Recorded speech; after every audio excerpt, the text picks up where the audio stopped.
Hello, friends. Are you ready to explore the fascinating world of Sling Blade?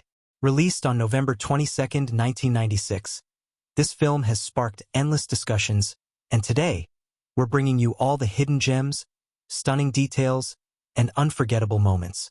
If you enjoy this deep dive, be sure to hit that like button. It really helps our channel grow. And don't forget to subscribe for more exciting movie explorations. Let's jump right in and uncover the magic together. Sling Blade, 1996, is a film that resonates long after the credits roll. Released on November 22, 1996, this powerful drama carved its own path through the cinematic landscape, offering a raw, unflinching look at redemption, morality, and human connection. Written, directed by, and starring Billy Bob Thornton, Sling Blade quickly became one of the most talked-about films of the year, not only for its gritty, unflinching story but also for the unforgettable performance that would earn Thornton an Academy Award for Best Adapted Screenplay and nominations for Best Actor. At its core, Sling Blade is a story about a man who, after spending the majority of his life in a psychiatric institution, is released back into the world he left behind. A world that has changed, yet remains familiar. It is a film that explores the struggle for redemption, the battle between good and evil, and the complexity of human relationships. From its meticulously crafted dialogues to the haunting performances, every aspect of Sling Blade weaves together a narrative that demands your full attention. What makes Sling Blade stand out from other films of its era is the way it captures its central character, Carl Childers, in all his complexity. On the surface, Carl seems like a simple man, a quiet, withdrawn figure who speaks with a slow, deliberate rhythm that suggests a mental disability. Yet as the film progresses, Thornton slowly unravels Carl's past and introduces us to his inner life, showing us that Carl is anything but simple. Through him, the film explores themes of guilt, punishment, and the possibility of redemption, all while offering a uniquely empathetic lens into a character who, in other hands, might have been dismissed as a mere stereotype. The film is so much more than just a character study, though. It is a delicate balance of dark humor, intense drama, and emotional weight. Sling Blade doesn't shy away from the ugly truths of life, but it also finds beauty in the smallest of gestures and the most unexpected of moments. Every scene is tinged with a sense of melancholy and wonder, creating a feeling that you are witnessing something deeply personal. A glimpse into a life that has been shaped by pain and loss, but also by the quiet hope for a better future. As we delve deeper into the story, we are introduced to the primary setting of the film, a small southern town, filled with the kind of people who know each other's business but also bear their own burdens. The landscape, sun-baked fields, dilapidated homes, and dusty roads, acts as a character itself, playing a significant role in shaping the world Carl navigates. The small-town setting, with its mix of kindness, suspicion, and secrecy, gives the film a timeless quality, almost as if we are watching a piece of forgotten Americana come to life. The plot of Sling Blade is deceptively simple, yet rich with emotional depth and nuance. At its heart, it is about Carl's journey to find a place in the world after being released from the psychiatric hospital. But it's also about the relationships he forms along the way. The most significant of these relationships is with Frankie, played by Lucas Black, a young boy who is struggling with his own difficulties at home, especially in the face of his mother's abusive boyfriend, Doyle, played by Dwight Yoakam. At the beginning of the film, Carl is introduced as a quiet, almost childlike figure. He speaks slowly and thoughtfully, a man who seems perpetually on the periphery of life, unable to fully engage with the world around him. His release from the hospital is met with suspicion and uncertainty from those around him. But it is in his new life with Linda and Frankie that we begin to see glimpses of Carl's true nature. A man capable of profound compassion, albeit in his own unique way. Carl's relationship with Frankie becomes the emotional backbone of the film. The boy, who is neglected and suffering under the thumb of Doyle, comes to trust Carl, even as he feels the weight of his own complicated life. In many ways, Carl becomes a surrogate father figure for Frankie, someone who, despite his own issues, offers the boy something he desperately needs: stability and protection. The scenes between the two of them are filled with an almost painful tenderness, particularly as Carl tries to navigate the world of parenting. A task that seems alien to him, yet one he takes on with quiet grace. As the plot unfolds, the film's tension builds slowly, drawing us deeper into the lives of its characters. We begin to see cracks in the surface of the seemingly idyllic town, particularly in the relationship between Linda and Doyle. Doyle is violent, unpredictable, and cruel, and his presence in Linda and Frankie's life is a constant source of danger. When Carl begins to realize the extent of the abuse, he is faced with a moral dilemma that will force him to confront his own demons and ultimately decide what kind of man he wants to be.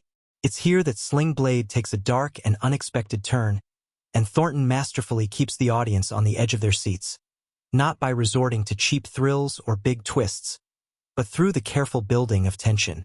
The drama unfolds slowly, letting us get to know Carl and his world, building empathy for him before pulling us into a heartbreaking and morally complex conclusion.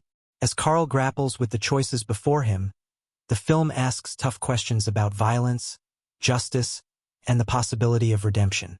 Carl's past is marked by the horrific act of murdering his mother and her lover, a crime he committed as a child, one that has haunted him for most of his life. But is he truly a villain or a product of his environment? Can a man like Carl, who has known such darkness, ever truly redeem himself? And if so, what does redemption look like for someone like him? The performances in Sling Blade are nothing short of extraordinary. Billy Bob Thornton's portrayal of Carl Childers is one of the most iconic performances of the 1990s. He inhabits the role so completely that it's hard to imagine anyone else in the part. Carl's mannerisms, his speech, his awkwardness, they all feel completely real, and yet Thornton imbues the character with an underlying sadness that makes him impossible to forget. This is a man who has been deeply scarred by his past, but who nonetheless seeks connection in the most unexpected of ways. Thornton's nuanced performance earned him multiple award nominations, including an Academy Award nomination for Best Actor. Equally impressive are the supporting performances. Lucas Black as Frankie is heartbreaking in his portrayal of a young boy trying to make sense of the chaos in his life. His scenes with Thornton are among the most emotionally charged in the film, as the two actors create an unlikely but deeply moving bond. Dwight Yoakam, known more for his country music career, gives a chilling performance as Doyle, the violent and unpredictable antagonist who drives much of the film's conflict. His portrayal of the abusive boyfriend is as unsettling as it is compelling, and he perfectly complements the film's darker themes. But perhaps the most important element of Sling Blade is its pacing and atmosphere. The film moves at a deliberate pace, allowing each moment to breathe and each interaction to feel real. The southern setting, with its dust and heat, contributes to the film's sense of timelessness, and the quiet, everyday lives of the characters feel rich with unspoken stories. The cinematography captures this world beautifully, with wide, expansive shots of the countryside, contrasted against the intimate close-ups of the characters' faces. The visual language of the film speaks to its themes of isolation, introspection, and the possibility of change. The film's soundtrack also plays an important role in setting the tone. The music is sparse, with a haunting and melancholy quality that echoes the themes of the film. Whether it's the quiet hum of a piano or the distant strumming of a guitar, the music perfectly complements the mood, adding another layer of depth to the story. In the end, Sling Blade isn't just about the plot or the characters. It's about something much more universal: the human condition. It's a story about a man coming to terms with his past and the choices that define him. It's about finding redemption, even in the darkest of places, and it's about the ways in which we all struggle with our own demons. The beauty of Sling Blade lies in its simplicity. It doesn't offer easy answers, nor does it try to explain away the pain and complexity of life. Instead, it invites us to sit with that pain and make sense of it in our own way. Why did Sling Blade capture the attention of audiences? Why does it still resonate so strongly today? Perhaps it's because the film speaks to something deeply human, a desire to understand ourselves and others, a yearning to find meaning in a world that often feels broken. The film's characters, so deeply flawed yet so relatable, remind us that we are all capable of change, even when it seems impossible. And in the end, Sling Blade is a story about hope. Hope that, despite the darkness in our past, we can still find a way forward. In the years since its release, Sling Blade has become a beloved classic, not just for its performances and story, but for the emotional depth it brings to a genre that is often defined by its violence and spectacle. If you've never seen the film, or if you've only caught glimpses of it here and there, there's no better time than now to take the plunge. This film offers a unique, unforgettable experience that will stay with you long after you leave it behind. Sling Blade opens with an eerie calm, a stillness that sets the tone for the entire film. The scene is simple yet powerful, one that immediately pulls you into the world of Carl Childers, played by Billy Bob Thornton, a man recently released from a psychiatric hospital after spending most of his life there for the brutal murder of his mother and her lover. The film's first moments are quiet and unsettling, as Carl walks out of the institution, an almost childlike figure, tall, broad, and lumbering, with an awkward gait, carrying a simple black duffel bag, a man whose life has been reduced to a single act of violence from his childhood. From the start, the film places us in the realm of the deeply flawed, the broken, and the misunderstood. Carl's slow, deliberate manner of speaking, a deliberate, measured cadence, tells us that he is a man of few words, but each one carries weight.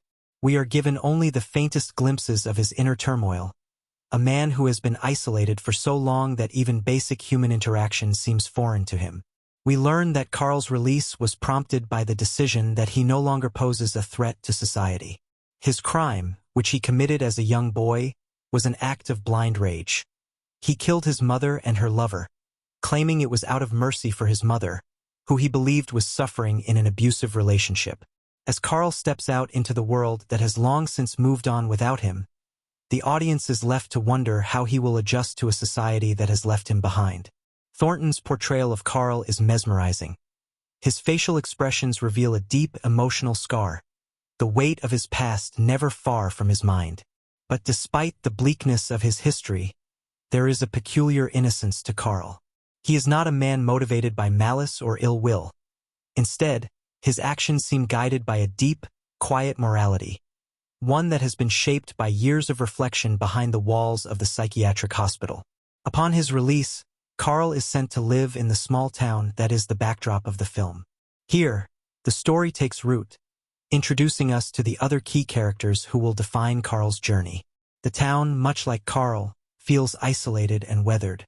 It's a place where people know each other's business, where the past is never truly left behind, and where everyone carries their own personal burdens. Among the first people Carl encounters is Vera, played by John Ritter, a local who seems eager to introduce Carl to life on the outside. Vera is friendly but somewhat detached, showing kindness, but it's clear that she is keeping a distance from Carl. In this small town, people are understandably wary of someone like Carl, especially given the nature of his crime. Vera's tentative hospitality reflects the tension that will unfold throughout the first half of the film, the uneasy space between forgiveness and suspicion. Soon after, Carl meets Linda, played by Natalie Cannerday, a single mother who works at a local diner and is struggling to make ends meet. Linda is a strong woman, practical and kind-hearted, but like so many people in the town, she has her own secrets, burdens, and deep emotional wounds. Her son, Frankie, played by Lucas Black, is a quiet, withdrawn boy, and it's clear from the start that there's something wrong in their household. Frankie is often left to his own devices, drifting between the harsh realities of his mother's world and his own, almost childlike need for someone to offer him guidance and protection. When Carl is introduced to Linda and Frankie, he is immediately taken with the boy. In Carl, we see a natural affinity for children, perhaps because of his own troubled childhood, which he has never fully reconciled with. The bond between Carl and Frankie forms the emotional backbone of the film, and it's clear from their first interactions that Carl views the boy as someone he must protect and care for, even if he has no real experience in such matters. As a result, the first half of Sling Blade is a slow, quiet exploration of Carl's attempts to integrate into a world that seems alien to him. Early on, we see glimpses of Carl's inner world, his tendency to speak in lengthy monologues about his past and his observations of the world. In one key scene, Carl talks about how he used to watch his mother's abusive relationship with her lover, and how he thought he was doing the right thing when he killed them. These moments offer insights into Carl's psyche, revealing his moral compass. One that, though shaped by his trauma, remains rooted in a deep sense of what he perceives to be right and wrong. Through these monologues, we see the seeds of the film's overarching question. Can a person who has committed such a horrific act of violence ever truly be redeemed? Despite Carl's quiet nature, the film's first half doesn't shy away from the growing tension that begins to form around him. The uneasy peace of the small town is disrupted when Doyle, played by Dwight Yoakam, Linda's abusive boyfriend, enters the picture. Doyle is violent, unpredictable, and a stark contrast to Carl. He sees Carl as an outsider, someone who doesn't belong in their world, and his aggression towards Carl immediately creates a sense of danger that looms over the narrative. Doyle's presence is felt early on in the film, his volatile behavior creating an atmosphere of tension that makes even the quietest moments feel fraught with meaning. His behavior towards Linda is cruel and domineering, and he often takes out his frustrations on Frankie, who becomes caught between the two opposing forces of violence and protection. While Carl has no real experience with interpersonal conflict, his innate sense of right and wrong drives him to protect both Linda and Frankie. This sets up a clear moral conflict for the character. Should he intervene and risk becoming embroiled in their toxic dynamics, or should he remain passive and avoid violence altogether? The growing tension between Carl and Doyle is built carefully and subtly. The first sign of their clash comes when Doyle mocks Carl's way of speaking, undermining him in front of Linda and Frankie. Carl, who is not accustomed to confrontation, struggles to assert himself, but in his quiet way, it's clear that he is beginning to take note of the cruelty in Doyle's actions. His moral code, which has been tempered by years of isolation and reflection, begins to push him towards action, even if he doesn't fully understand the consequences of his involvement. Carl's relationship with Frankie becomes more important as the film progresses. Frankie, who initially views Carl as an odd, somewhat frightening figure, begins to see him as a kind of protector. The scenes between Carl and Frankie are filled with tenderness, even in their awkwardness. Carl is not naturally gifted with the language of love or affection, but in his own way, he shows Frankie a kindness that the boy has never experienced before. In one scene, Carl helps Frankie with his homework, and the small interaction reveals much about Carl's character. He may not have the words to explain himself, but his actions speak louder than anything he could say. One of the pivotal moments in the first half of Sling Blade occurs when Carl makes a connection with a local man named Haley, played by J.T. Walsh. Haley is another man who lives on the fringes of society, but he sees something in Carl that others don't.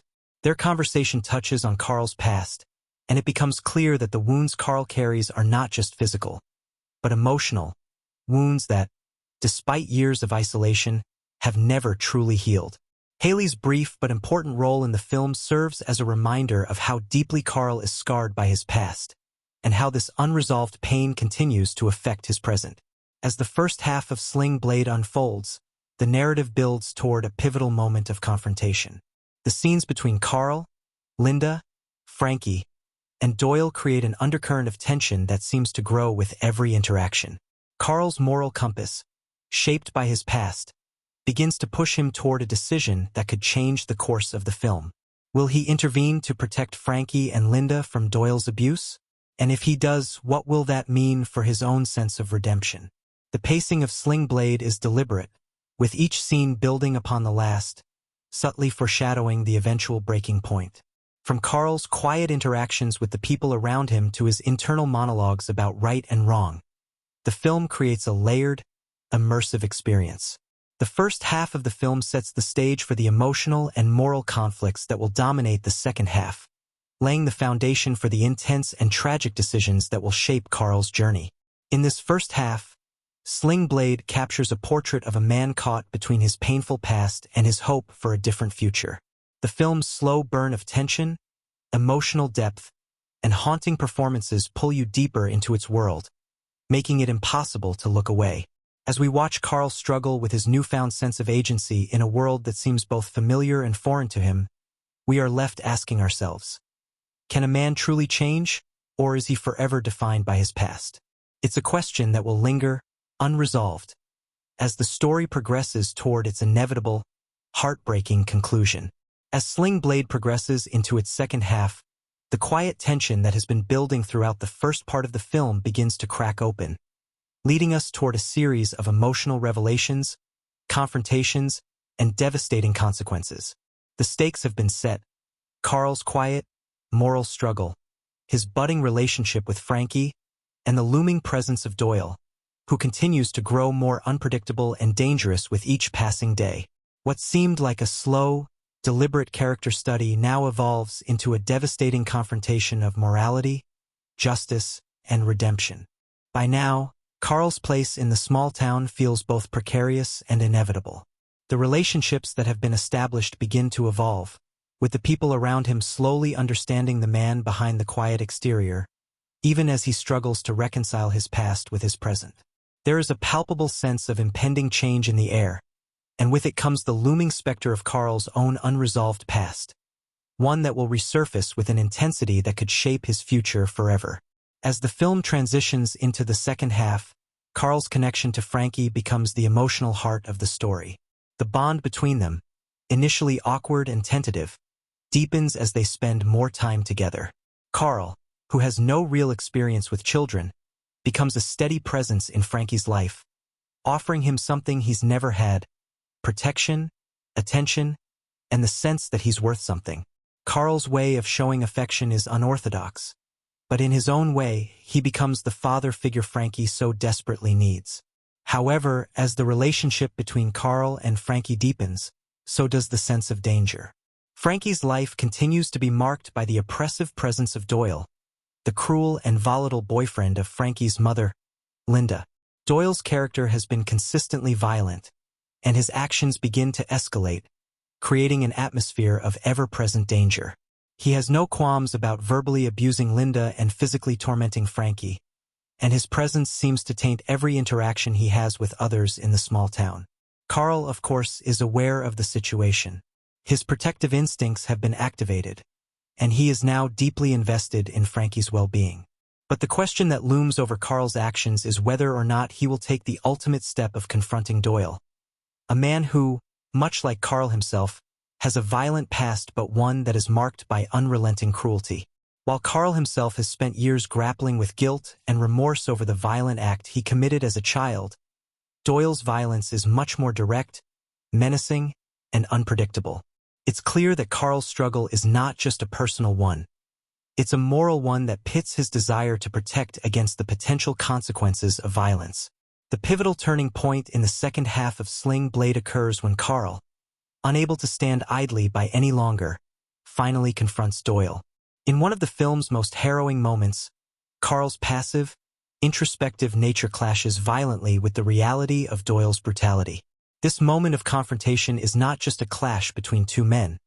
It is the manifestation of everything Carl has struggled with internally: the unresolved anger, the guilt over his past actions, and the overwhelming desire to protect those he's come to care about. The scene is a slow burn, building to a climax that is both tragic and inevitable. The tension has been mounting throughout the entire film, and when it finally erupts, it's devastating. The confrontation is short, brutal, and effective. Carl, who has always avoided direct violence, finally takes matters into his own hands. In this moment, we see the culmination of his internal conflict. He does not kill Doyle because he wants to, but because he feels it is the only way to protect Frankie and Linda. In a way, Carl's own past echoes through the violence he commits against Doyle. He is no longer the helpless child who acted out of blind rage. He is now a man who has grown and understood the weight of his actions, but whose past remains deeply etched into his soul. The act of violence, while cathartic, does not offer a clean resolution. Carl is forced to live with the consequences of his actions once again, and in doing so, he is pulled deeper into the very darkness he has tried to escape from for so long.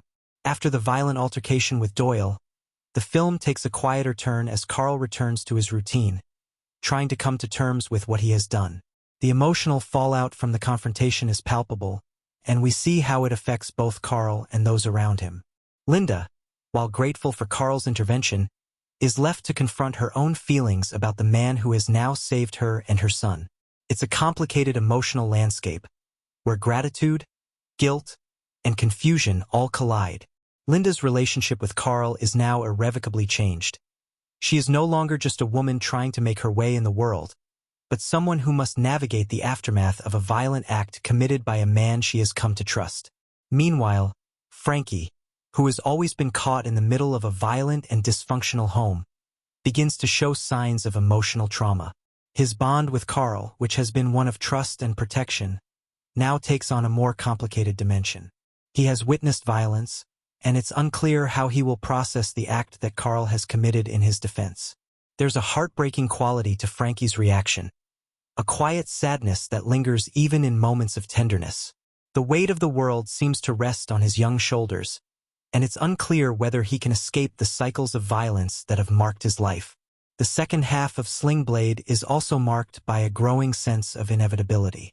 The consequences of Carl's actions begin to come to the forefront.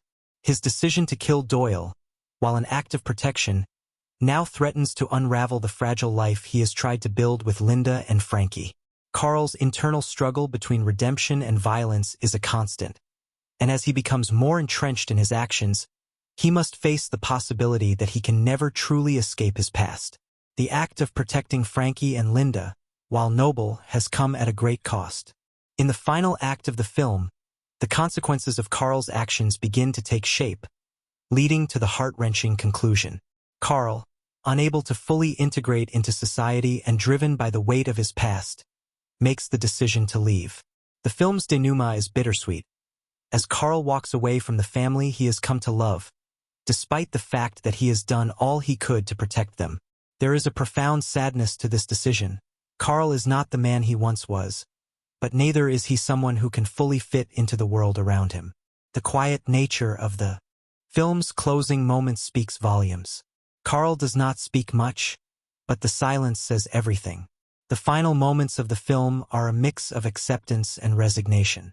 Carl's journey has been one of self-discovery, but it is also one of unfulfilled longing. A longing to be understood, to be forgiven, and to find redemption in a world that does not always offer it.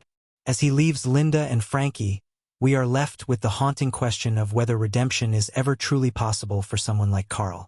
The tragedy of his character lies in the fact that, despite his growth, he will always be haunted by the violence of his past. Sling Blade ends not with grand gestures or resolutions, but with the quiet acceptance of a man who has done the best he can with the life he's been given. The film is a meditation on the human condition, the complex and often painful nature of redemption, morality, and the struggle to change. Carl's journey is a reminder that no one is beyond hope, but it also underscores the harsh truth that some things cannot be undone, and some wounds never fully heal. The second half of Sling Blade is a masterful continuation of the themes and emotional arcs established in the first half. It's a journey that moves from tension to confrontation, from the possibility of redemption to the painful recognition of the consequences of one's actions. The film's subtle, deliberate pacing allows the story to unfold in a way that feels both organic and inevitable. As Carl's journey comes to a close, we are left with a deep sense of melancholy, one that will linger long after the credits roll. Sling Blade is a deeply character-driven film where every person, from the protagonist to the secondary characters, plays an integral role in shaping the emotional landscape of the story. It's a tale of pain, redemption, and the quiet power of human connection. The characters in Sling Blade are as multifaceted as the film itself, and the way each is developed and portrayed contributes significantly to its overall emotional impact. The beauty of the film lies in its ability to explore the nuances of its characters, allowing their motivations, fears, and growth to unfold naturally as the story progresses. At the heart of Sling Blade is Carl Childers, the film's complex, quiet protagonist, portrayed by Billy Bob Thornton. Carl's character is both tragic and sympathetic, with an innocence about him that contrasts sharply with the darkness of his past. When we meet Carl, he's just been released from a psychiatric institution after spending most of his life there. He was incarcerated for the murder of his mother and her lover, a crime he committed as a child out of what he believed to be a merciful desire to end his mother's suffering. From the very beginning, we see that Carl is a man who has been deeply shaped by his past, both by the trauma he experienced and the violent actions he took as a young boy. What makes Carl such a compelling character is his simplicity and his profound inner complexity. He speaks slowly and deliberately, often using language that seems outdated or childlike, yet his words carry a weight of wisdom that comes from years of reflection. Carl is a man who has seen the worst of humanity, and while he may not express himself with eloquence, his morality is deep and unshakable. His actions throughout the film are driven by a desire to protect, to do what's right, even if he struggles to understand the implications of his own behavior. Thornton's portrayal of Carl is masterful. He gives the character a quiet dignity, never resorting to melodrama, instead allowing Carl's emotions to be conveyed through small gestures. His downcast eyes, his hesitant speech, and his tendency to retreat inward when faced with conflict. Thornton's performance is mesmerizing because of the restraint he shows, allowing the audience to feel Carl's deep pain without ever needing to explicitly articulate it. His portrayal of Carl's isolation and awkwardness makes us both pity and root for him, and as we watch Carl navigate the world outside the institution, we can't help but wonder whether he can ever truly escape the prison of his past. The film's central relationship is between Carl and Frankie, the young son of Linda, played by Natalie Cannerday, a single mother whom Carl meets soon after his release. Frankie, played by Lucas Black, is a boy marked by sadness, lost in a world of abuse and neglect. Frankie's emotional growth over the course of the film is subtle but significant, and his relationship with Carl is the heart of the narrative. Initially, Frankie is distant and wary of Carl, sensing that the man is both different from others and perhaps dangerous. But over time, their bond grows, and Frankie begins to see Carl as a protector, a figure of security in a world that has offered him none. Frankie's character is defined by the emotional scars he carries. He is caught in the web of Doyle's, Linda's abusive boyfriend, cruelty, and he has learned to be withdrawn, keeping his pain to himself. As the film progresses, Frankie's growth is evident. The bond he forms with Carl becomes a source of healing for him, even if he doesn't fully understand it at first. The quiet moments they share, whether it's Carl helping Frankie with his homework or the two of them simply spending time together, are moments of comfort in an otherwise hostile world. Lucas Black's performance as Frankie is understated yet powerful. He brings a natural authenticity to the role, capturing the fragility of a boy who has been forced to grow up too quickly. Black's portrayal of Frankie's emotional arc, his transition from guarded distance to a fragile connection with Carl, is subtle, but it resonates deeply. Frankie is a character we feel for because we see him both as a victim of his circumstances and a young boy still searching for a sense of belonging and safety. His eventual understanding of Carl as both a flawed man and a protector is a poignant turning point in the film, marking the moment when he begins to reclaim a sense of innocence and hope. Linda, portrayed by Natalie Cannerday, is another key character who anchors the emotional core of the film. As a single mother struggling to make ends meet, Linda is caught in an abusive relationship with Doyle, a man whose violence threatens both her and her son.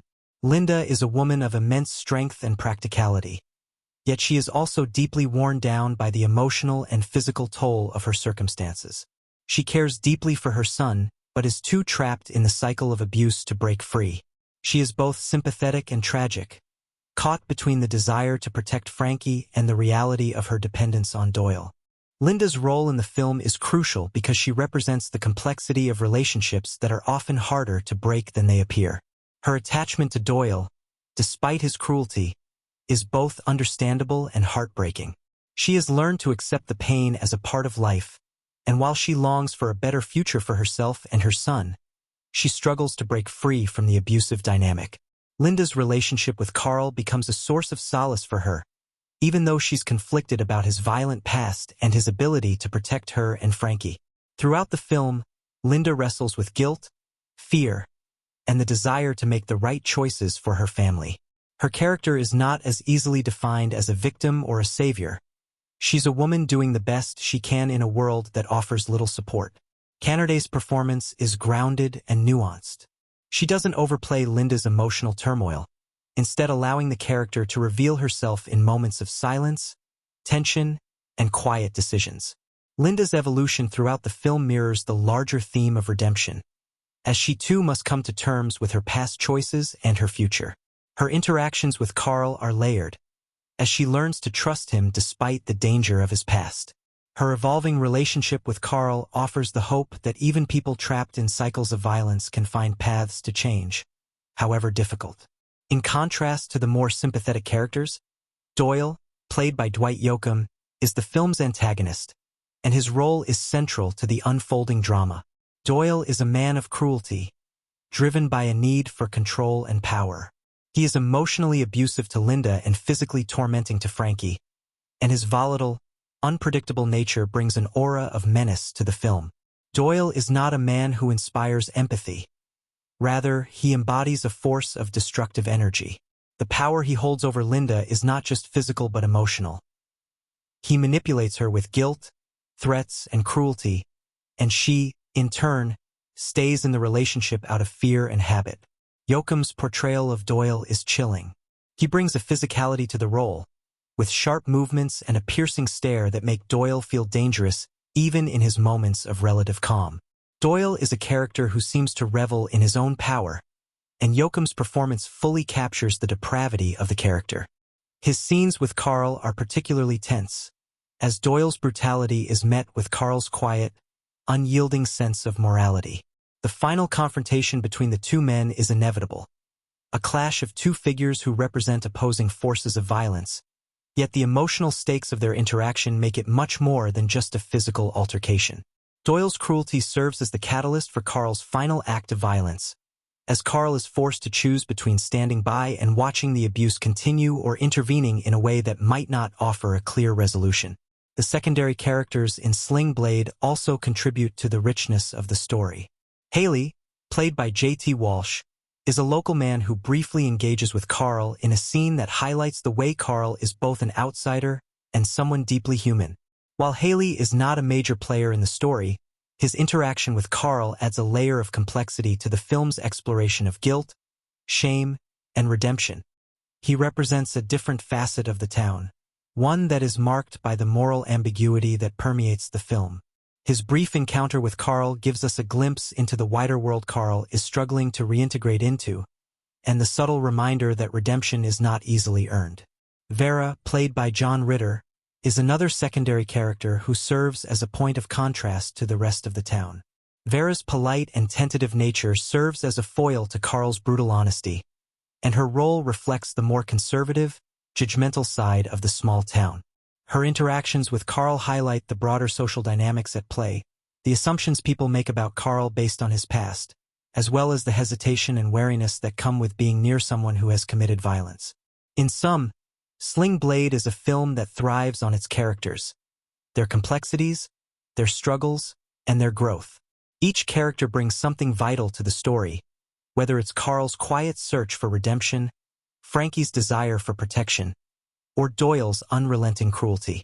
The performances from the cast, particularly Billy Bob Thornton's portrayal of Carl, ground the film in a deeply emotional reality, while the subtle character development creates a tapestry of humanity that resonates long after the film's conclusion. Through their motivations, arcs, and growth, the characters in Sling Blade are what make this story unforgettable.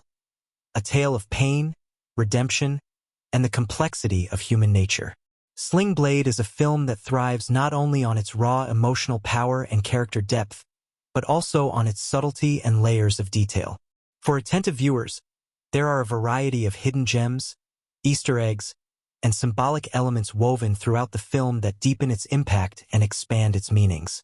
These small nods, foreshadowing elements, and subtle references to culture and history give the movie a richness that goes far beyond its surface-level narrative.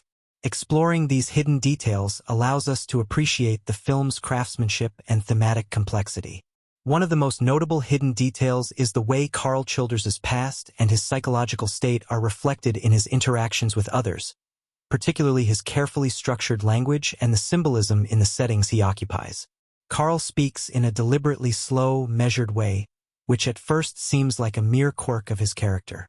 But when examined more closely, this speech pattern serves as a metaphor for the lingering effects of trauma. The language is fragmented, with Carl often using a simplistic vocabulary.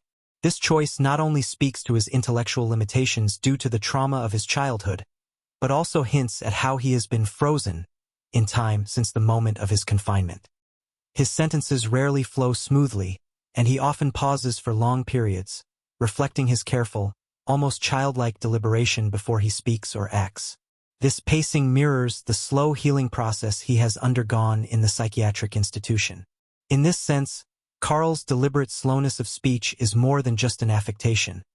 It's a window into his deep psychological scars, the hesitation caused by years of reflection and isolation.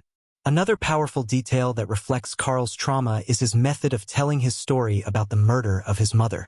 His recounting of the event is chilling in its simplicity. Carl does not speak of the murder as a moment of horror, but rather in the detached, almost mechanical way of a man who has distanced himself from his past. His matter-of-fact delivery contrasts with the heavy emotional charge of his actions, as if he is trying to repress the rawness of the event, making it something he can compartmentalize in order to avoid confronting the true weight of what he did. The way Carl relays this information to those around him shows how deeply ingrained his guilt and shame are. He cannot even talk about the killing without distancing himself emotionally from it, despite it being the central event that has shaped his life. As the narrative unfolds, there are also subtle references to Carl's inner conflict between his instinct to protect others and the violence that lies dormant within him. One of the most striking symbols of this duality is the use of tools, particularly the sling blade itself. The blade is an object of power, initially used by Carl as a tool to help his mother, but later repurposed as an instrument of violence. The blade is symbolic in several ways. It represents Carl's unresolved need to take action, his sense of responsibility, and his internalized guilt. Its dual nature, as both a tool of protection and a weapon of destruction, mirrors Carl's character. Throughout the film, the blade takes on a deeper significance. It's not just a weapon. It's an object that Carl can use to regain control of his life and the situations he faces, but at great emotional cost. The symbolism of the blade is connected to the cyclical nature of violence. Carl has spent his life in search of redemption, but the past is never truly escapable. The blade is a constant reminder of the fine line Carl walks between salvation and destruction. In terms of foreshadowing, the film is full of subtle hints about the ultimate fate of its characters. One of the most poignant and eerie examples occurs early on when Doyle, played by Dwight Yoakam, is introduced. His character is menacing from the outset, not because of overt physical threats but because of the way he dominates his environment with a casual cruelty. The film often contrasts Doyle's abuse with Carl's quiet gentleness, showing us how vastly different these two men are, yet foreshadowing that violence, in some form, will inevitably erupt. The first time Doyle speaks about Carl, he dismisses him as a retard, showing the disdain with which he regards Carl. But Doyle's attitude is not just disdain. It's a form of projection.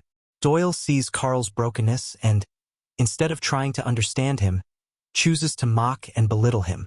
This foreshadows Doyle's eventual downfall, because while Carl's violence is rooted in a moral code, Doyle's is rooted in cruelty and self-interest. Carl's eventual confrontation with Doyle is thus not just the result of personal animosity but a necessary and fated moment of justice, foreshadowed in these early interactions. In terms of symbolic detail, one of the most subtle yet significant symbols in the film is the small town setting itself. The town, like Carl, is frozen in time. Everything about it, the houses, the people, the rhythms of daily life, seems to be stuck in a bygone era. This is made clear by the way the town seems to lack modernity, with characters using older-fashioned language and the general atmosphere evoking a sense of decay. Carl himself is a product of this same environment. His thoughts, his mannerisms, and even his understanding of the world are rooted in an earlier, simpler time, one that may not have existed as perfectly as he remembers it. The town is both a reflection of Carl's past and a metaphor for the way people are shaped and imprisoned by their history. Additionally, the use of music is a subtle but powerful tool in the film. One particular scene where Carl hums a tune while sitting outside of a store, or when he speaks to Frankie about his past, plays a significant emotional role. The song, which is simple and evokes a sense of nostalgia, reflects Carl's internal longing for a time before the violence, before his trauma. Music is often used in the film to contrast the innocence Carl feels with the harshness of the world around him. For instance, in a crucial moment when Carl steps outside, there's a faint background tune that brings a sense of calm, but the music gradually fades into silence, symbolizing the way the world around Carl continues to deteriorate, no matter how much he tries to remain unchanged. There are also certain Easter eggs or references to Carl's past that serve to deepen his character. One of these appears early on when Carl talks about his father, who he describes as a distant figure. The image of Carl's father, who is briefly mentioned but never fully explored, is significant because it suggests that the cycle of violence and abandonment Carl experienced in his childhood may not have been limited to his mother's abuse. The brief mention of Carl's father hints at the possibility that Carl's violent tendencies and troubled past are the product of a larger familial dysfunction, which shapes his worldview. This connection is subtle but becomes more important when considering Carl's eventual decision to take violent action to protect others. He sees in himself the patterns of behavior that he wants to break, yet he finds himself compelled to repeat them in the name of protection. The recurring use of the phrase, "I reckon," throughout the film is another subtle detail that gives insight into Carl's character and the world he inhabits. The phrase, "I reckon," is an old-fashioned Southern expression, signaling both the simplicity and the earnestness of Carl's worldview. Carl's speech is full of these phrases, "I reckon," "I don't reckon," "I don't know," which all suggest a man who, despite his past, holds onto an old-fashioned notion of fairness and justice. These expressions are part of his slow, deliberate speech pattern, reinforcing the idea that Carl operates in a moral framework that is fundamentally different from the world he finds himself in. Another powerful and visually telling detail is the use of light and shadow. Throughout the film, the lighting is often stark, emphasizing the divide between Carl's internal world and the external reality. There is a sense of isolation in Carl's interactions with others, and the lighting, often dark and oppressive, reinforces this. In moments of contemplation or emotional connection, like when Carl is alone with Frankie, the lighting softens, offering brief moments of warmth. The contrast between light and dark in Sling Blade is symbolic of Carl's inner conflict. He is a man who seeks light, who wants redemption and peace, but the shadows of his past continue to follow him, no matter how hard he tries to move forward. The presence of the Sling Blade itself continues to be a source of rich symbolism throughout the film. The blade is not just a physical object. It is an enduring metaphor for Carl's journey and his struggle to reconcile his past with his desire to do good. In the film's final moments, the blade is used again. But this time, the act is one of finality, a moment where Carl faces the man who represents the chaos of his life. The blade serves as a tool of protection, but also as a reminder of how closely violence and redemption are intertwined in Carl's world. Throughout Sling Blade, Thornton weaves these elements of foreshadowing, symbolism, and hidden details into the narrative in such a way that they feel like natural extensions of the story. These subtle hints add layers of complexity to the characters and themes, offering new dimensions of meaning for viewers willing to dive deeper. Whether it's through the symbols of the Sling Blade, the use of old-fashioned language, or the stark, symbolic lighting, these elements enrich the film's portrayal of a man trying to break free from the prison of his past, while also acknowledging that some parts of that past can never be fully escaped. Sling Blade is not just a story about one man's redemption, but a meditation on how the past, no matter how much we want to forget it, always finds a way to shape who we are. These hidden details and symbolic touches are what make the film a masterpiece of subtlety and emotional depth. Sling Blade, 1996, is a film that not only stands out for its powerful storytelling but also for the remarkable journey it took to reach the screen. Behind its success lies a series of unexpected challenges, fascinating behind-the-scenes stories, and trivia that speak to the perseverance of its cast and crew. As we dive into the production of this film, the unique circumstances surrounding its creation become even more remarkable, painting a picture of how Sling Blade was crafted with passion, struggle, and a touch of serendipity. The journey of Sling Blade begins with its screenwriter, director, and star Billy Bob Thornton. The idea for the film came from Thornton's work as an actor in various television series and minor film roles in the early 1990s. Despite working steadily in Hollywood, Thornton had found it challenging to land leading roles. This frustration led him to focus on creating his own material. He began writing a screenplay based on a character he had been developing for years, a mentally handicapped man named Carl Childers, whose tragic past and simple yet profound moral code would form the emotional heart of the film. Thornton first brought Carl to life in a short film called Some Folks Call It a Sling Blade, 1994, which he wrote, directed, and starred in. This short, which ran only 15 minutes, was a bare-bones exploration of Carl's world. And it was clear even in this brief format that Thornton had tapped into something unique. The short film was the key to bringing Sling Blade to the screen in a way that would catch the attention of Hollywood. Thornton, who had no major star power at the time, used his short film as a calling card to secure funding for a feature-length version. Interestingly, the process of adapting the short into a full-length film was far from simple. When Thornton went to major studios to pitch his idea, many executives were initially skeptical about a film centered around a character like Carl. At the time, Hollywood was not yet accustomed to films with such complex, morally ambiguous protagonists, particularly ones with such tragic backstories. Some of the responses were less than enthusiastic. Many thought a film about a mentally handicapped murderer might be too controversial or too difficult for mainstream audiences to digest. Yet, despite the skepticism, Dimension Films saw potential in Thornton's vision, and they agreed to produce the film, with Thornton at the helm. The casting of Billy Bob Thornton as Carl Childers was an inspired choice, though the process leading up to it was not without difficulty. Thornton, who had already portrayed Carl in the short film, knew that only he could bring the character to life in the way he envisioned. However, this decision also led to a unique challenge. Thornton had to undergo a remarkable transformation to convincingly portray Carl, both physically and emotionally. He lost a significant amount of weight to fit the character's gaunt appearance, and he spent hours working on Carl's distinctive way of speaking. In interviews, Thornton has talked about how he studied the speech patterns of people he encountered who had similar conditions to Carl, noting that he had to walk a fine line between accurately representing a character with developmental disabilities and avoiding exploitation or caricature. His portrayal was grounded, subtle, and deeply empathetic, never falling into the trap of stereotypical portrayals that could easily have diminished the character's humanity. Thornton's dedication to the role extended beyond the physical transformation. He spent countless hours in isolation to capture the emotional weight of Carl's character. As Thornton himself has said, Carl's tragic story was something that came from deep within him. He could understand the darkness of his character's past because he, too, had felt the sting of rejection and misunderstood artistic aspirations in Hollywood. Thornton's personal connection to Carl's struggle made his portrayal all the more powerful, creating a character that felt raw and authentic. The casting of Dwight Yoakam as Doyle was another stroke of brilliance. At first glance, Yoakam's casting may seem unconventional, given his career as a country music singer. However, his performance as the abusive, volatile boyfriend to Linda, played by Natalie Cannerday, turned out to be a pivotal element of the film.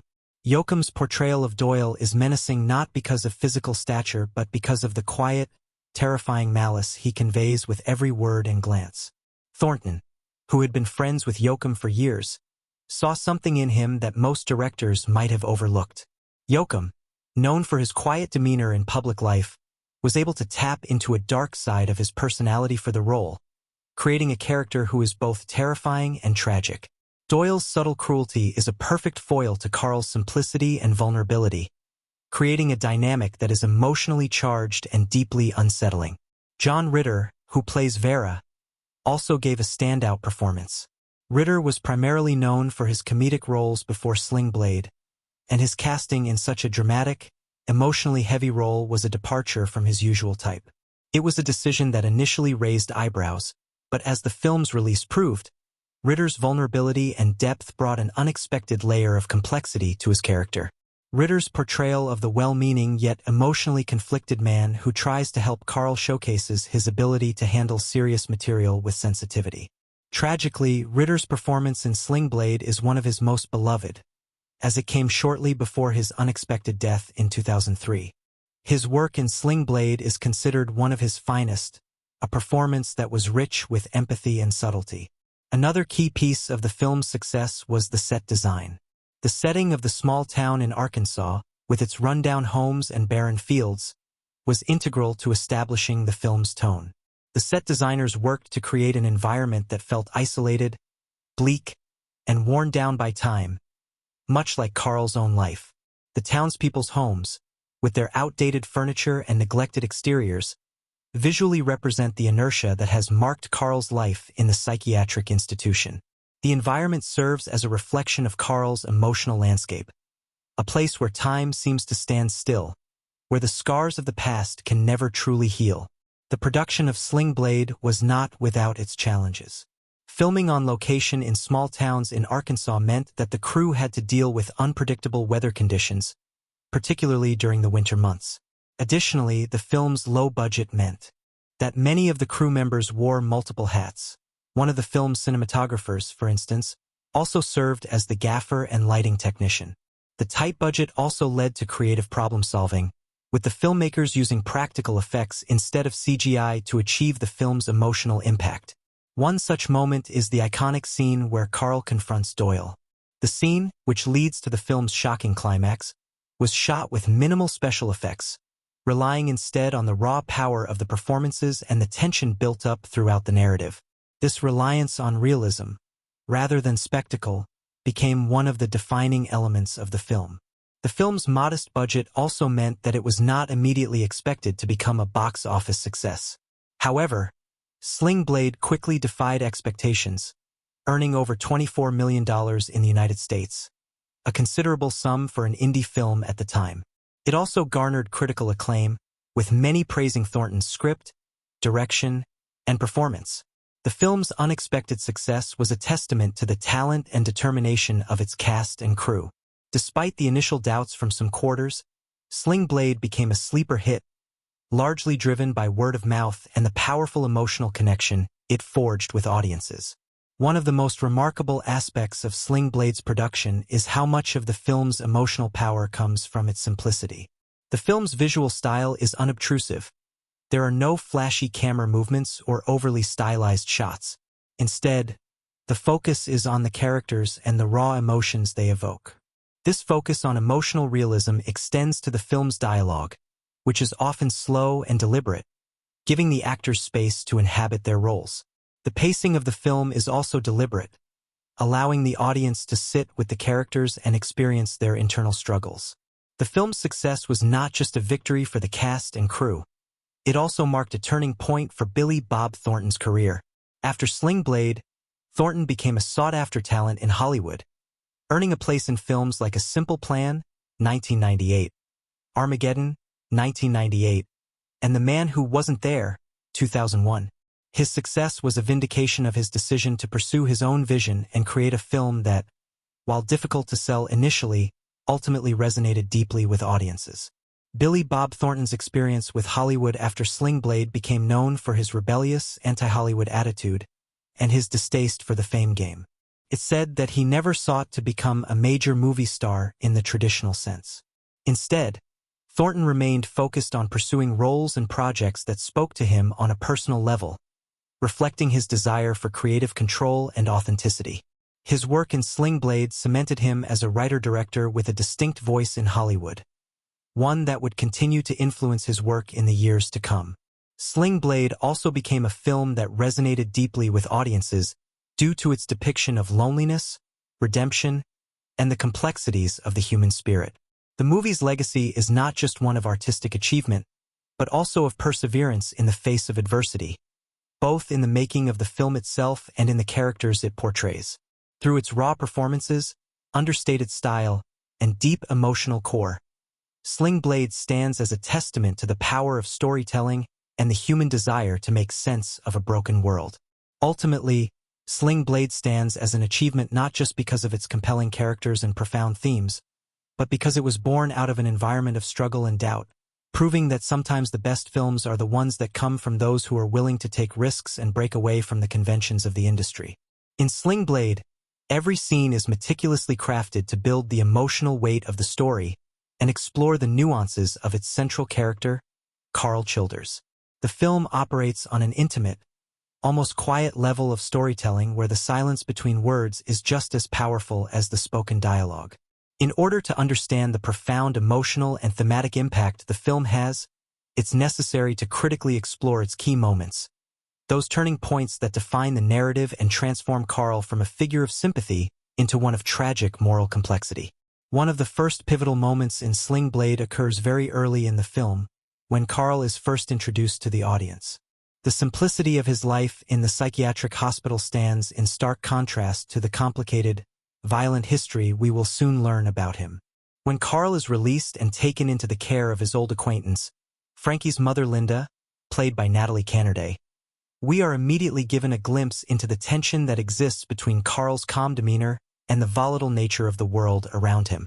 In this scene, the audience sees Carl quietly walking out of the institution, wearing the expression of a man who is used to solitude. This moment establishes a core element of Carl's character. His calm exterior hides a turbulent inner world, one that holds painful memories and complex emotional responses. The first significant turning point, however, occurs when Carl encounters Frankie, played by Lucas Black, and becomes involved with the boy's troubled home life. It's a scene that subtly foreshadows the moral conflict Carl will face later in the film. Frankie, a vulnerable young boy who has suffered emotional neglect, is immediately drawn to Carl, who seems like an outcast just like him. The bond that forms between them feels natural and pure at first, and the audience is led to believe that Carl may finally have a chance at redemption through his relationship with the boy. However, this scene also foreshadows the darker turn the relationship will take. As Carl steps into Frankie's life, he unwittingly becomes entangled with the dangerous forces of Frankie's family, particularly Doyle, played by Dwight Yoakam, who is introduced as an abusive, controlling figure. The first time Carl interacts with Doyle is laden with tension. Doyle immediately takes a disliking to Carl, his hostility apparent in the way he speaks to him. There is a deep, almost unspoken animosity between the two men, with Doyle sensing that Carl is not someone to be trifled with. This scene is critical because it establishes the duality between Carl's passive demeanor and the violent potential lurking underneath. This tension, the conversation with Vera, is significant because it signals the moment where Carl begins to confront the reality of his past. Up until this point, he has been largely detached, going through the motions of life in a quiet, unassuming way. But in this conversation, we see his vulnerability for the first time. His regret, his shame, and his belief that he is a bad man. It's a scene that speaks to the emotional heart of the film. Carl is a man trying to atone for something he can never fully undo. And yet, even in this moment of self-recrimination, Carl does not fall into self-pity. He does not beg for forgiveness or ask for sympathy. Instead, he simply states the facts and accepts the consequences of his actions in a way that is almost stoic. This exchange is significant because it humanizes Carl, transforming him from a tragic figure into one who is actively struggling to redeem himself. But perhaps the most iconic moment in Sling Blade comes toward the climax, when Carl, having been pushed to his limits by Doyle's abuse, takes matters into his own hands. The moment Carl decides to confront Doyle and protect Frankie from the man who has terrorized him is a turning point not only for Carl but for the entire narrative. The violence that ensues is not senseless. It is the culmination of everything Carl has experienced up to this point, and it serves as the ultimate test of his moral code. As Carl enters the room where Doyle and Linda are fighting, the tension is palpable. The camera lingers on Carl's face, reflecting a man on the edge, caught between his innate sense of justice and his capacity for violence. In this moment, Carl becomes the protector, the one who will save the innocent at all costs, even if it means resorting to violence. When Carl takes out the sling blade and uses it to end Doyle's reign of terror, the film is simultaneously presenting an act of vengeance and an act of salvation. Carl's violent actions are not portrayed as an outburst of rage. Rather, they are the final, necessary step in his journey toward redemption. The impact of this scene is profound because it crystallizes the central theme of the film. The idea that violence, while destructive, can sometimes be an unfortunate necessity in a broken world. Carl's choice to use violence in this moment is not one that is glorified or romanticized. Instead, it is a grim reality that underscores the complexity of Carl's character. This is not a simple revenge story. Carl is not a hero. He is a deeply flawed man, shaped by trauma and violence, and the film allows the audience to see the darkness within him while also acknowledging his fundamental humanity. The emotional resonance of this scene is amplified by the way it is framed within the larger narrative. Throughout the film, the tension between Carl's gentle nature and his capacity for violence has been building steadily, and by the time he confronts Doyle, the audience is almost expecting this moment of catharsis. However, the simplicity of the scene, with Carl calmly and decisively taking action, adds to its emotional punch. There are no dramatic speeches or long, drawn-out monologues, just the quiet, efficient act of a man who has made a choice, and who knows that the consequences of that choice will follow him for the rest of his life. The film's closing moments are similarly powerful, though quieter in tone. After the violence has unfolded, Carl returns to the simple, modest life he had before. He walks away from the family he has tried to protect, knowing that he can never fully escape his past. There is a sense of melancholy in the way Carl's story is left unresolved. He is neither completely redeemed nor entirely damned. Instead, Sling Blade offers a bittersweet conclusion that suggests redemption is a lifelong process, one that is never fully attained, but always sought. The final scenes allow the audience to reflect on the cost of Carl's actions, how his decision to protect Frankie and Linda came at a great personal cost, not only to him but to those around him. It is a stark reminder that violence can never be truly eradicated, but it can be tempered by the human desire to make things right, even when the path to redemption is fraught with pain and uncertainty. In conclusion, the pivotal moments of Sling Blade work together to form a rich, emotionally complex narrative. Each scene builds upon the last, deepening our understanding of Carl's internal struggle and the moral dilemmas he faces. From the moment he steps out of the psychiatric hospital to his final, violent confrontation with Doyle, Carl's journey is a tragic but deeply human exploration of redemption, guilt, and the possibility of change. The film doesn't offer easy answers, but instead challenges the audience to grapple with the complexities of morality, violence, and forgiveness. Through these key moments, Sling Blade remains a powerful, thought-provoking film that resonates long after the credits roll. The making of Sling Blade, 1996, was as remarkable as the film itself, and its production journey is full of behind-the-scenes stories, creative decisions, and technical feats that would go on to shape its powerful emotional impact. Billy Bob Thornton's vision for the film, as both the director and the lead actor, was not only focused on creating a captivating story but also on breaking new ground in terms of how a low-budget, independent film could resonate with audiences and critics alike. The technical choices and production hurdles were crucial in bringing the film's raw, emotional depth to life, contributing to its lasting legacy in American cinema. One of the most crucial elements of the film's creation was the decision to adapt the short film, some folks call it a Sling Blade, 1994, into a full-length feature. This decision wasn't a straightforward one. At the time, Thornton was a relatively unknown actor, and many in the industry questioned whether such an unconventional, emotionally charged story could succeed on a larger scale. The short film, which ran only 15 minutes, had won over audiences at film festivals, but turning it into a full-length feature was no small task. Thornton not only had to expand the narrative but also had to find a way to deepen the central character of Carl Childers, whose emotional journey would anchor the entire story. The challenge, then, was not only in extending the short into a full narrative but also in ensuring that the pacing, dialogue, and atmosphere remained as intimate and raw as in the original short. Thornton's approach was to rely on the emotional weight of the character's inner struggles, often allowing long pauses between dialogue and focusing on silence as much as speech.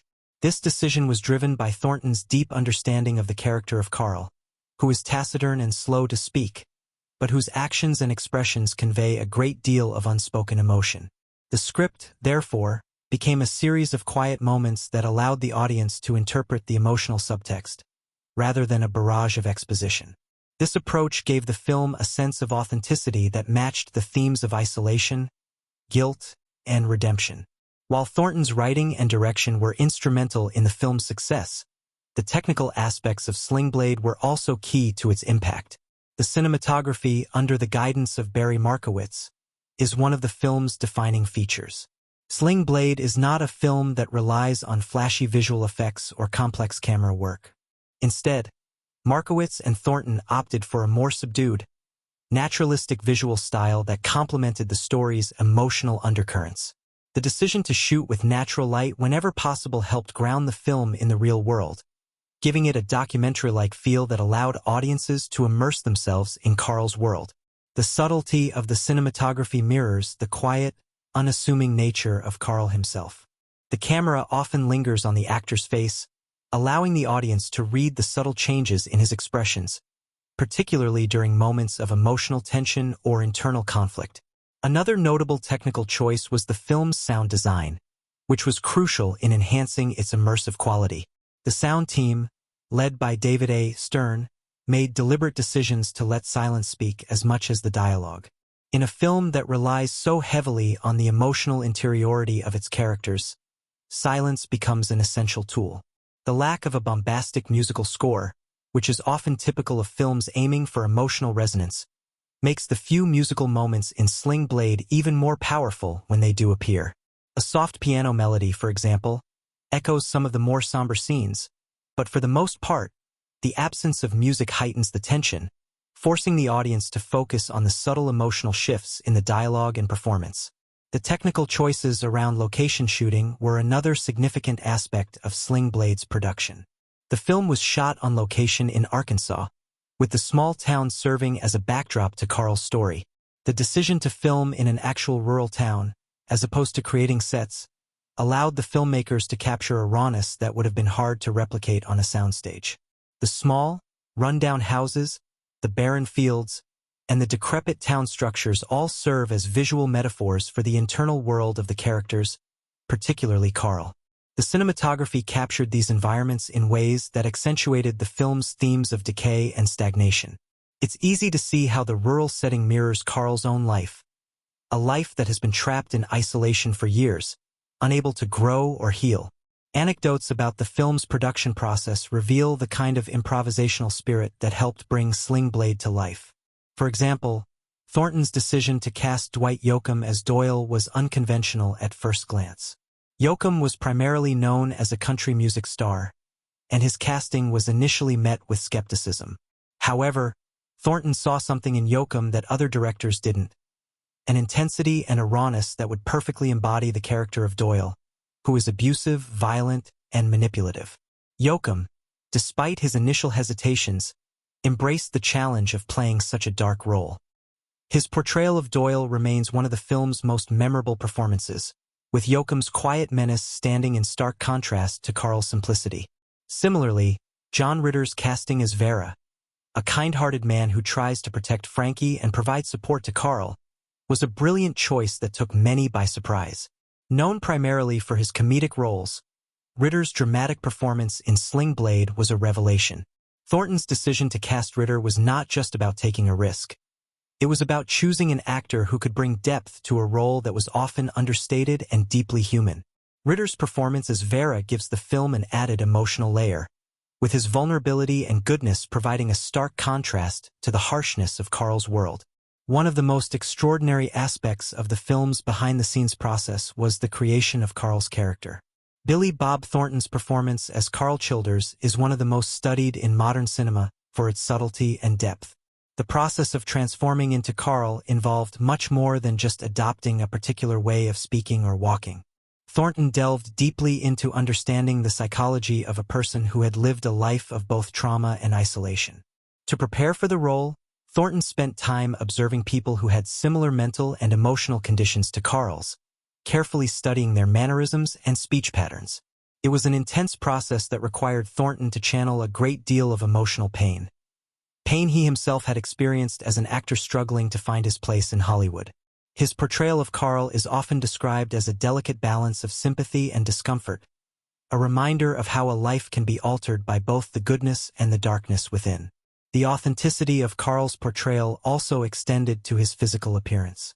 Thornton intentionally altered his look to make Carl appear gaunt and worn. He lost weight for the role, contributing to the character's frailty and vulnerability. Thornton also spent hours perfecting Carl's distinctive voice, which became one of the most iconic elements of the character.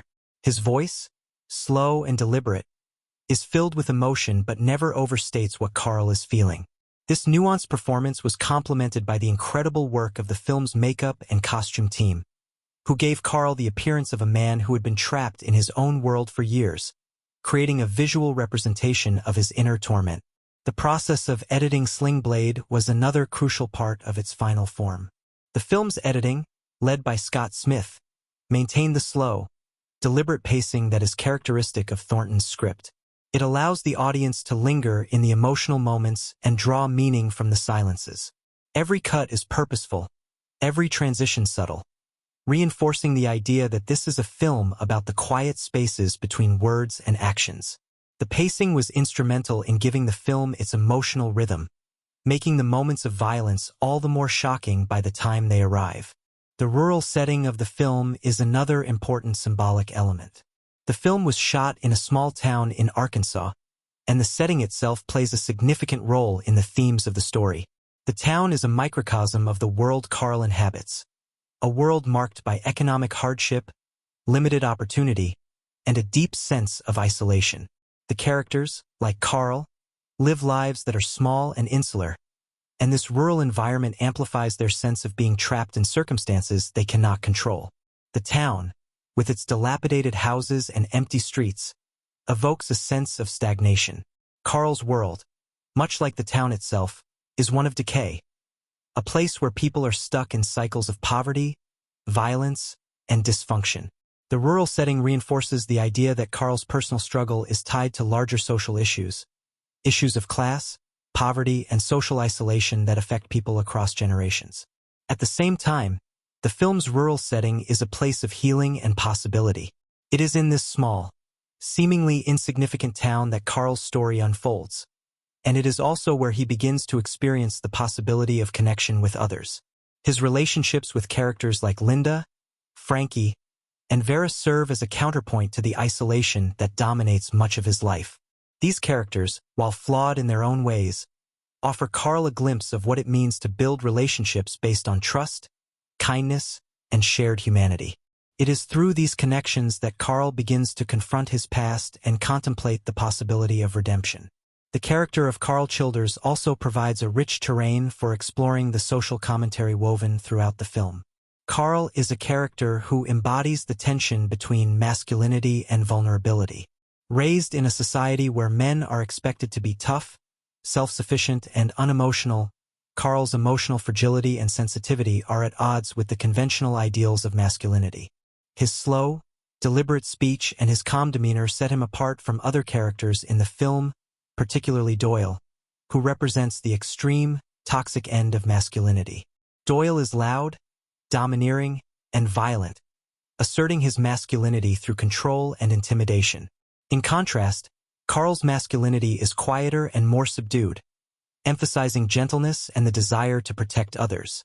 Carl's journey, then, becomes one of redefining masculinity, not as a rigid set of behaviors, but as a more complex, nuanced identity that allows for emotional expression and vulnerability. Through his relationships with other characters, particularly Frankie, Carl demonstrates that being a man does not require one to suppress or ignore feelings of sadness, anger, or fear. Carl's transformation from a man who initially internalizes his trauma into someone who can care for and protect another human being is an act of personal evolution that challenges the traditional views of masculinity. It offers a compelling critique of the societal pressures placed on men to be stoic and emotionally distant, suggesting instead that true strength lies in acknowledging and confronting one's vulnerabilities. The relationship between Carl and Frankie is crucial in this thematic exploration. Frankie, a young boy struggling with his own emotional scars and living in a chaotic, abusive environment, forms a bond with Carl that becomes central to the narrative. Through their relationship, the film underscores the importance of emotional support and empathy, particularly in helping young people navigate the world. Carl's desire to protect Frankie is not just about providing physical safety, but about offering a kind of emotional protection that Frankie desperately needs. In many ways, Carl is given the chance to heal through his bond with Frankie, as their shared vulnerability allows them to connect in a way that is not possible with other characters. Another important social issue that Sling Blade addresses is child abuse. Through the character of Doyle and his abusive relationship with Linda and Frankie, the film reveals the devastating impact of domestic violence. Doyle's cruelty is not only physical but psychological, as he uses manipulation and intimidation to control those around him. His abuse creates a toxic environment where love, trust, and safety are impossible. Carl's own experiences with violence in his childhood become a painful parallel to the abuse Frankie is subjected to, making the eventual confrontation between Carl and Doyle even more loaded with emotional significance. The film suggests that abuse begets abuse, and that the cycle can only be broken through intervention, whether from within the family or, in Carl's case, from a figure who has his own complicated history with violence. The film also addresses mental health in ways that are subtle but important. Carl's experiences as a child in an institution reflect the ways society often treats those with mental illnesses, particularly in rural areas where access to proper care is limited. Carl is not just a man with a history of violence. He is a man who has been forgotten and misunderstood by the world. His time in the psychiatric hospital serves as a metaphor for how mental illness is often marginalized and stigmatized. Carl's mental state, though complicated, is not the result of inherent evil but of years of trauma and neglect. His journey toward redemption is also a journey of self-awareness and self-acceptance, an acknowledgement that he is, in fact, worthy of forgiveness, even if society might not see him that way. The film challenges the audience to reconsider how we treat those who are mentally ill, and how society's failure to offer understanding and care can perpetuate cycles of trauma. The symbolism of silence is another key element that runs through the entire film. Carl's quiet, measured manner of speaking often carries more weight than the words themselves. Silence becomes a tool that communicates more than dialogue ever could. It is in the moments of silence between Carl and the other characters that the film's true emotional power is revealed. Silence speaks to Carl's inability to articulate his feelings, his remorse, his longing for connection, his guilt. It also speaks to the isolation he has endured for years. Through these moments of quiet, Sling Blade comments on the often unspoken nature of pain and trauma, showing that sometimes, what isn't said is just as important as what is. The use of silence as a narrative device also speaks to the isolation that defines the characters' lives. Whether through the quiet rural landscape or Carl's muted interactions with others, the film makes it clear that silence is both a defense mechanism and a reflection of the character's inability to connect fully with the world around them. In conclusion, Sling Blade is much more than a simple story about one man's redemption. The film deftly explores a range of important social issues: violence, trauma, mental illness, abuse, masculinity, and the complexities of emotional expression.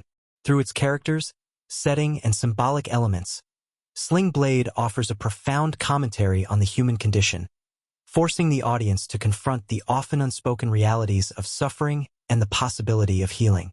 The themes and symbols interwoven throughout the story elevate the film, making it a rich and layered piece of cinema that speaks to larger societal issues while telling a deeply personal, intimate tale. In Sling Blade, 1996, the cinematic techniques employed by director Billy Bob Thornton and his crew play an integral role in bringing the film's deeply emotional narrative to life. From the use of cinematography to the minimalist sound design, every aspect of the film's visual language is carefully crafted to amplify its themes of trauma, isolation, redemption, and the human capacity for change. Thornton's directorial choices, grounded in a nuanced understanding of character and mood, elevate Sling Blade to more than just a simple drama. They transform it into a visceral cinematic experience that lingers long after the credits roll. Cinematography, framing the world of Carl Childers. The cinematography in Sling Blade, led by Barry Markowitz, plays an essential role in establishing the mood of the film. The camera often lingers on faces, allowing the viewers to immerse themselves in the emotional worlds of the characters, particularly Carl Childers. Unlike many films where fast-paced action or quick cuts dominate, Sling Blade adopts a deliberate, contemplative pace, mirroring the slow, methodical way Carl experiences the world. This patient approach to cinematography allows the audience to sink deeply into Carl's world, where every detail holds weight. The use of close-ups is one of the film's most striking stylistic choices. Many scenes are shot with the camera tight on Carl's face, often capturing subtle shifts in his expression. This intimate framing allows us to see beyond Carl's carefully measured words and into his emotional life. Billy Bob Thornton's performance, marked by its restraint, is complemented by the cinematographic choice to hold these moments for an extended period, giving the audience time to read the nuances of his face. In scenes of tension or internal conflict, the camera often stays still, refusing to cut away, creating a feeling of unease and introspection. The camera's close focus on Carl's expressions draws the viewer into his psyche, allowing them to understand his emotional state even when he is not verbally articulating his feelings. Another key element of the film's cinematography is the use of long takes and wide shots. These shots contribute to the film's sense of space, both physically and emotionally. The wide shots of the rural landscapes and small-town settings emphasize the isolation Carl feels. These expansive frames offer a sense of the world around Carl, yet they often show how disconnected he is from it. The small town in which the film takes place is often framed in a way that highlights the sense of being trapped in an inescapable cycle. The stillness of the camera in these scenes reflects Carl's own emotional inertia, as he wrestles with the idea of moving forward while being unable to escape his past. The lighting in Sling Blade also contributes to the film's thematic undercurrents. Much of the film is shot in natural or low light, evoking a raw, documentary-like feel. The choice to use soft lighting during scenes of emotional intimacy, particularly when Carl interacts with Frankie or Linda, serves to highlight the fragile humanity of the characters.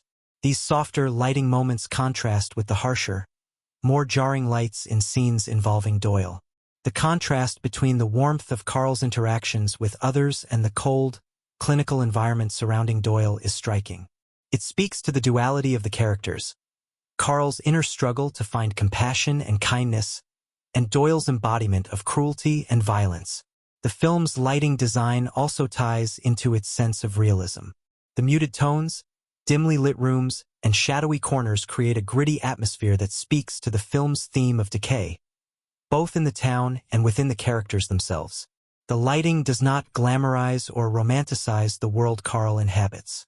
Instead, it serves as a visual representation of the emotional and social decay surrounding him. It's a world of difficult truths and uncomfortable realities. Sound design, silence as a narrative tool. When we talk about Sling Blade, we cannot ignore the minimalist approach to sound design, which was instrumental in enhancing the film's emotional impact. Unlike many films that use music or sound effects to underscore every dramatic moment, Sling Blade deliberately avoids an intrusive musical score. This choice creates a profound sense of silence in the film, which serves as a critical narrative tool. The lack of music allows the audience to focus on the natural sounds in the environment, whether it's the soft rustling of leaves outside, the creaking of a door, or the faint clink of dishes. These subtle auditory cues amplify the feeling of isolation that runs throughout the story, as they underscore the emptiness that the characters, particularly Carl, experience in their daily lives. However, there are moments in the film when sound is strategically used to heighten the emotional weight of a scene.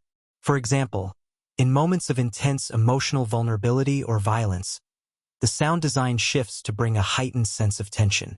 The absence of music allows for ambient sounds to take center stage, intensifying the emotional atmosphere. In the scenes where Carl is confronting his past or struggling with his desire for redemption, the silence is deafening, creating a space for the audience to grapple with his internal conflict. By allowing the natural sounds of the environment to dominate, the filmmakers achieve an emotional resonance that is far more impactful than any music could accomplish. Additionally, the sound of Carl's voice is a crucial element in the film's sound design. His slow, deliberate speech reflects his inner world, one that is not rushed or flippant, but rather careful and weighed down by years of experience. Each word he speaks carries emotional significance, and the pacing of his dialogue often gives the audience a chance to consider the deeper meanings behind his words. The sound of Carl's voice is heavy with guilt, but also with a quiet longing for redemption, which adds layers to his character. It's a remarkable choice that allows the actor's performance and the film's sound design to work together seamlessly. The editing of Sling Blade, under the guidance of Scott Smith, plays a key role in the film's ability to create an emotional journey. The film's pacing is deliberate, and the rhythm of the editing reflects the inner emotional landscape of its characters. The pacing of the film is slow, giving the audience ample time to sit with the characters and their struggles. This slow pacing is particularly effective in moments of silence, where the editing deliberately lingers on shots, allowing the weight of the scene to settle. It's in these lingering moments that the film's emotional depth is most apparent. One of the most significant editorial choices in Sling Blade is its lack of quick cuts or fast-paced editing. Rather than relying on rapid shifts between shots to create tension, the film instead uses long takes and lingering shots to draw out the emotional impact of each scene. This style of editing reflects Carl's slow, contemplative nature and his difficulty in processing his emotions. The slow, steady cuts create a rhythm that mirrors Carl's own internal struggles. The pacing also serves to increase the tension in the film's pivotal moments, such as the climactic confrontation between Carl and Doyle. By allowing the tension to build gradually, the filmmakers create a sense of inevitability, making the final moments all the more impactful. The editing also plays a significant role in the film's structure. The non-linear way in which Carl's memories of his past are interwoven with the present day adds complexity to the narrative, and the editing helps establish these shifts between time periods. These flashbacks are not disruptive but rather are seamlessly integrated into the film, allowing the audience to understand the emotional triggers behind Carl's actions. The careful editing of these flashbacks emphasizes the emotional scars that have shaped Carl's journey, and they serve as a powerful reminder of the trauma that continues to haunt him. Stylistic choices. Thornton's unique vision. Billy Bob Thornton's directorial vision is evident in the film's minimalistic style. Every aspect of the film, from its sparse dialogue to its understated visuals, serves the larger purpose of creating an emotional experience that feels authentic and grounded. Thornton's decision to keep the film relatively free of flashy cinematic flourishes, such as exaggerated camera movements, excessive visual effects, or a prominent musical score, allows the story to unfold in a way that feels organic and real. The simplicity of the film's aesthetic is a deliberate choice, allowing the film to focus on the characters and their inner lives rather than on technical gimmicks. Thornton's minimalist approach also reflects his understanding of human experience. He doesn't need to bombard the viewer with overwhelming imagery or complex visual effects to evoke emotion. Instead, Thornton relies on the small, intimate details, whether it's the quiet moments between Carl and Frankie, the subtle glances exchanged between Carl and Linda, or the uncomfortable silences in the room between characters, to create an emotional atmosphere that feels both intimate and universal. Another stylistic choice that defines Thornton's vision is the use of the camera to explore Carl's perspective. The film often positions the camera at Carl's eye level, creating a sense of identification with the character. When we see the world through Carl's eyes, we are forced to confront his isolation and the difficulty he has in interacting with those around him. The camera rarely judges Carl or his actions. Instead, it allows us to experience the world as he does, a world where every interaction is fraught with the weight of his past mistakes. Conclusion. A seamless integration of technique and emotion. Sling Blade is a film where every aspect of the cinematic technique, cinematography, sound design, editing, and overall visual storytelling, works in harmony to support the narrative. The film's understated visual style, deliberate pacing, and minimalist sound design serve to elevate its emotional depth, allowing the audience to experience the inner lives of the characters in an intimate and impactful way. Billy Bob Thornton's directorial choices, marked by an unflinching commitment to realism and emotional authenticity, help shape a film that is not just a story on screen, but an experience that resonates with viewers on a deep, visceral level. By focusing on the quieter moments and embracing a slower rhythm, Sling Blade uses its cinematic techniques to reflect the emotional struggles of its characters. The film's visual language mirrors the themes of isolation, trauma, and redemption, capturing the complexities of human experience without ever resorting to excess or melodrama. Thornton's vision, combined with the remarkable work of his cinematographers, editors, and sound designers, ensures that Sling Blade is a film that stays with you, long after the final scene fades to black. It is a masterpiece of subtle storytelling that demonstrates the power of cinema to evoke deep emotional responses through the careful, purposeful use of technique. In Sling Blade, 1996, the success of the film can be attributed not only to its powerful script and direction but also to the exceptional chemistry between the actors and the personal bonds they formed on set. The performances of the cast are central to the film's ability to evoke deep emotion, and the relationships between the actors mirror the raw, often painful connections of the characters they portray.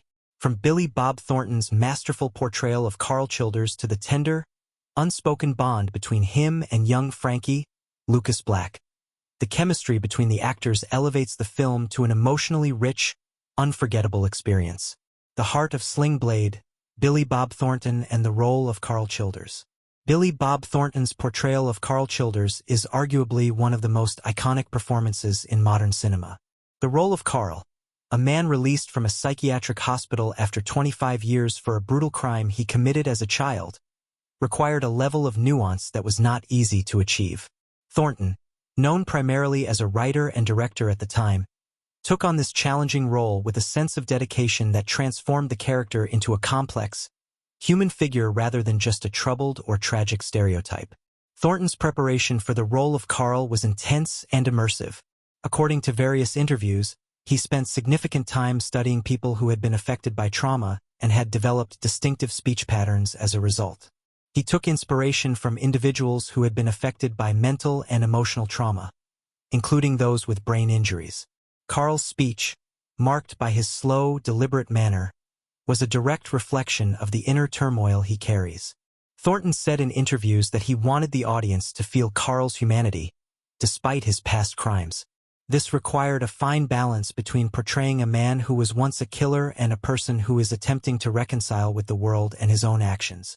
The actor's dedication to authenticity and his attention to detail in bringing Carl to life were reflected in the incredible chemistry he shared with his co-stars, particularly Lucas Black, who portrayed Frankie. Thornton and Black developed a natural bond on set, which translated into their on-screen relationship. Their scenes together, whether it's the quiet moments of understanding or the fleeting exchanges that speak volumes, have a subtle tenderness that carries much of the emotional weight of the film. The deep, wordless connection between Carl and Frankie was not just a script decision but a reflection of the actor's ability to communicate beyond the dialogue. It was clear that Thornton and Black shared a mutual respect for each other, which made their on-screen relationship feel deeply genuine. Lucas Black, Frankie's innocence and empathy. Lucas Black's performance as Frankie, the young boy who forms a bond with Carl, was equally impactful. Frankie, in many ways, acts as the emotional heart of the story, a symbol of purity and understanding in a world that can seem cruel and unforgiving. Black, at the time a young actor, brought an authenticity to Frankie's character that was nothing short of remarkable. His chemistry with Thornton's Carl allowed the film to explore the profound impact that kindness, empathy, and patience can have in healing the emotional scars of the past. Behind the scenes, Black and Thornton's chemistry was described as incredibly natural. According to interviews with both actors, their dynamic was never forced. In fact, Black recalled that Thornton had a calming presence on set, which helped him get into character. He found it easy to develop the closeness that Frankie would have felt with Carl. Black spoke about how Thornton would often take him aside between takes, discussing the film's deeper meanings, offering advice, and making sure that he was comfortable with the material. It was a process of trust building, not just for the characters but for the actors as well, and it added a layer of authenticity to their scenes together. The bond between Carl and Frankie became more than just a plot device. It was a symbol of the possibility of redemption and healing, brought to life through the shared chemistry of the two actors. Thornton's thoughtful direction and guidance allowed Black to tap into his emotional reservoir. One scene that particularly stands out is when Carl and Frankie are talking about the world around them. The way the two characters look at each other, the silent understanding they share, is a testament to the unspoken bond that Thornton and Black had cultivated together. Thornton, as a director, understood the importance of these silent exchanges and allowed the actors the space to embody their characters, relying on the natural chemistry that developed between them to create a deeply affecting and memorable portrayal of friendship and redemption. The role of Dwight Yoakam, Doyle Hargraves. While Billy Bob Thornton and Lucas Black formed the emotional core of Sling Blade, Dwight Yoakam's portrayal of Doyle Hargraves, the film's antagonist, brought a different kind of energy to the film. Doyle is a violent and abusive man, a sharp contrast to Carl's quiet and measured demeanor. His presence in the film is unsettling, and Yoakam's performance adds to the discomfort. His southern drawl and erratic behavior serve as a stark reminder of the darker forces that Carl must confront, and Yoakam's portrayal is both chilling and compelling. Behind the scenes, Yoakam's approach to the role was as committed as Thornton's.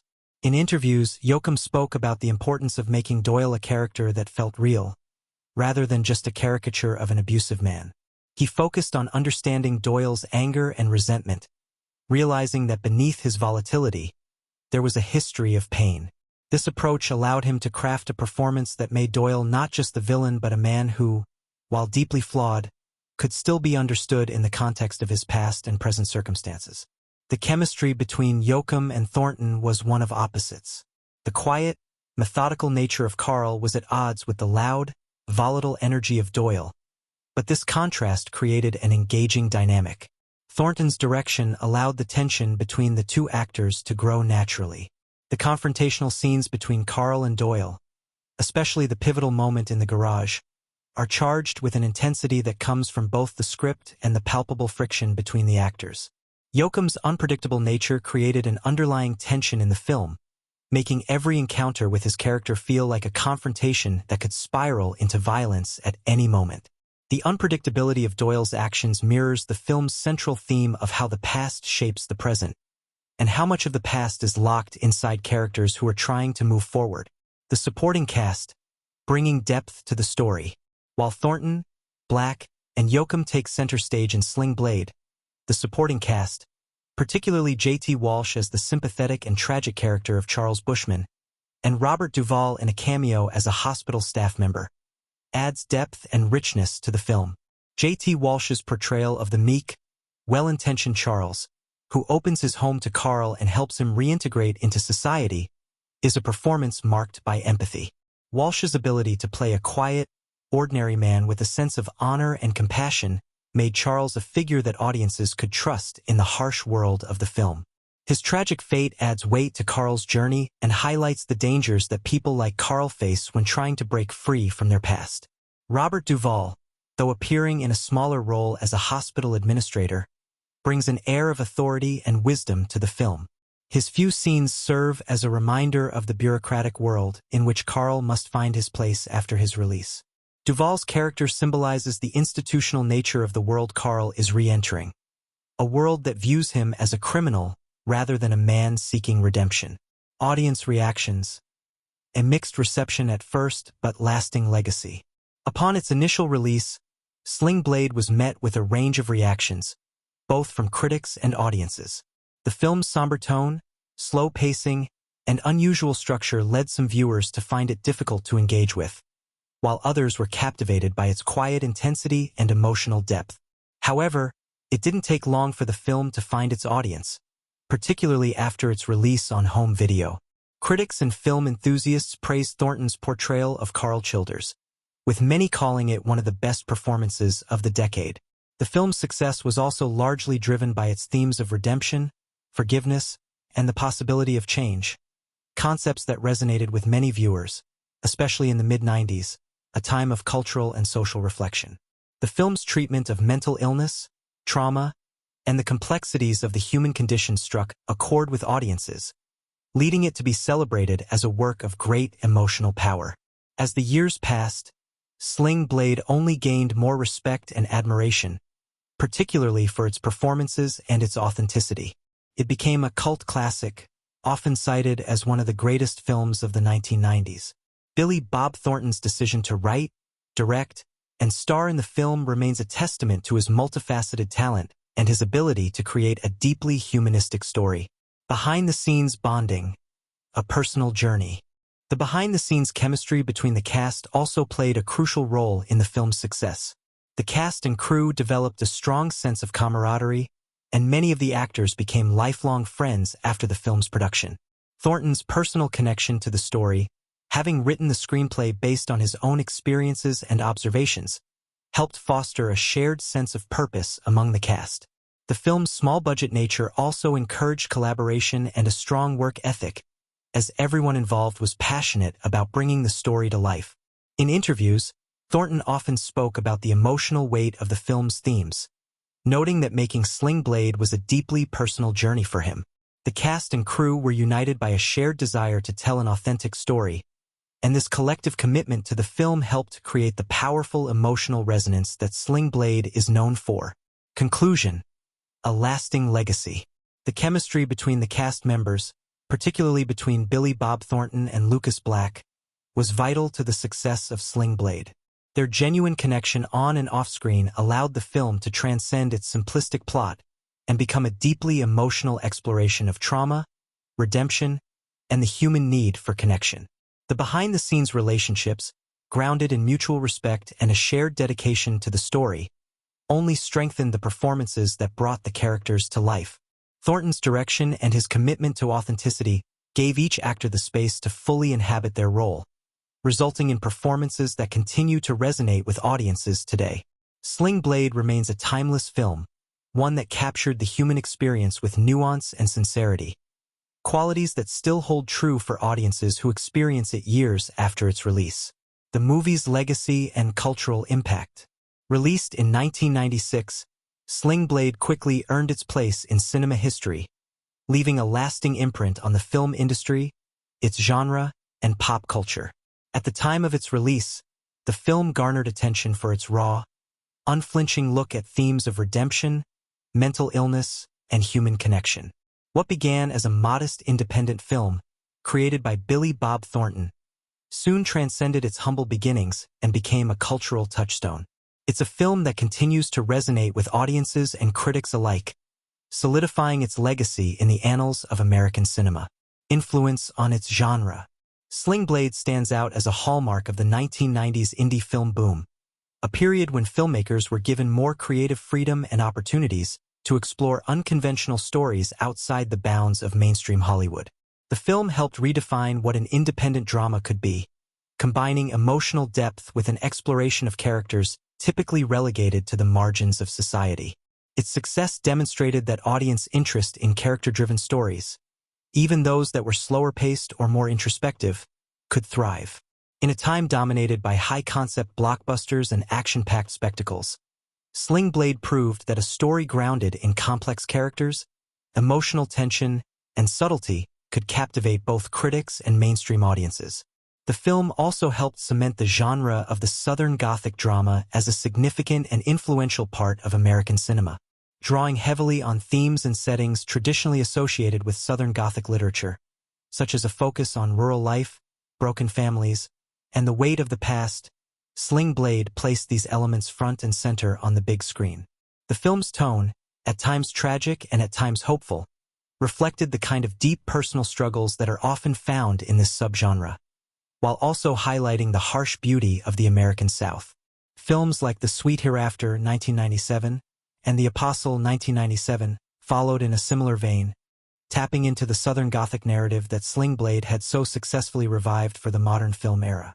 Additionally, Sling Blade contributed to a broader shift in the portrayal of mental illness in film. While Carl Childers' past and his complicated mental state are central to the plot, the film does not approach his condition with judgment or sensationalism. Instead, it treats Carl's mental illness with compassion, allowing audiences to see him as a human being first and foremost. This portrayal contrasted sharply with earlier cinematic depictions of mental illness, which often resorted to stereotypes or demonization. Sling Blade made a compelling case for the humanity of people struggling with mental health issues and offered an empathetic perspective on individuals who are often marginalized by society. The film's lasting impact on audiences and critics. While Sling Blade was met with mixed initial reactions, it has since become one of the most beloved and revered films of the 1990s. Its slow, contemplative pacing and focus on character development were not for every viewer at the time of release, but those who were drawn to its emotional complexity were deeply moved. The film's themes of loneliness, redemption, and personal transformation continue to resonate with audiences, especially those who appreciate character-driven narratives. For viewers, Sling Blade represents a world in which people are shaped by their past actions but can still seek connection, understanding, and ultimately, redemption. The film's message that no one is beyond saving, no matter their past, remains powerful and relevant. The relationship between Carl and young Frankie, portrayed with tenderness by Lucas Black, is central to this message. Their connection is one of the most powerful aspects of the film, showing how kindness can bridge even the most challenging emotional gaps. The quiet moments of understanding between the two characters, marked by an unspoken bond, are some of the most memorable in the film, and they speak to a universal truth that transcends the film's specific setting. Audiences have continued to embrace Sling Blade for its portrayal of human compassion, making the film one that is both timeless and universally relatable. Critically, the film has been lauded for its direction, writing, and performances, especially Billy Bob Thornton's portrayal of Carl Childers. Thornton's commitment to his character, both as an actor and a director, earned widespread admiration. He was recognized for his ability to convey such a complex character with minimal dialogue, relying on body language and subtle facial expressions to communicate Carl's inner turmoil. Many critics at the time noted that Thornton had crafted one of the most memorable and nuanced performances of the decade. His success in portraying Carl Childers helped reshape the conversation around what constitutes a truly great performance, emphasizing that understated, internalized acting can be just as compelling as more flamboyant, showy performances.